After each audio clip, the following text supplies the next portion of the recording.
The school system is designed to teach you to be an employee or a doctor or a lawyer, a specialist, but never about money. কবে আপনি ইঁদুর দৌড়ে যোগ দিয়েছেন তা হিসেব করা কঠিন, তবে এটা নিশ্চিত যে আপনি এই দৌড়ে আছেন। ক্লাস 8-এ পড়ার সময়টার কথা মনে আছে? সামনে বৃত্তি পরীক্ষা, পাটিগণিত, বীজগণিতের অঙ্কগুলো যেন আরো কঠিন হয়ে উঠছে। বিজ্ঞানের জটিল সব সূত্র, প্রাইভেট টিউটারের বাসায় ছোটা, রাত জেগে জেগে পড়াশোনা করা। বয়সের তুলনায় অনেক বেশি কর্মব্যস্ত একটা সময় নিশ্চয়ই কাটিয়েছেন। আমরা সবাই কাটিয়েছি।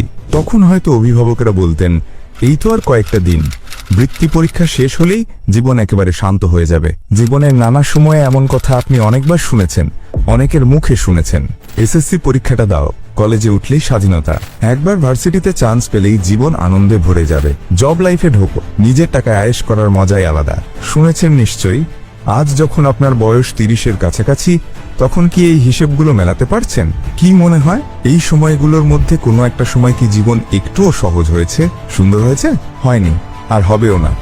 একটা মিথ্যে মরীচিকার আশায় আমরা ছুটেছি, অথবা আমাদের ছোটানো হয়েছে, কিন্তু হিসেব মেলেনি। ছুটতে ছুটতে আমরা সুখটাকে ধরতে পারিনি, কারণ ওই যে বললাম, আপনি একটা ইঁদুর দৌড়ের মধ্যে আছেন।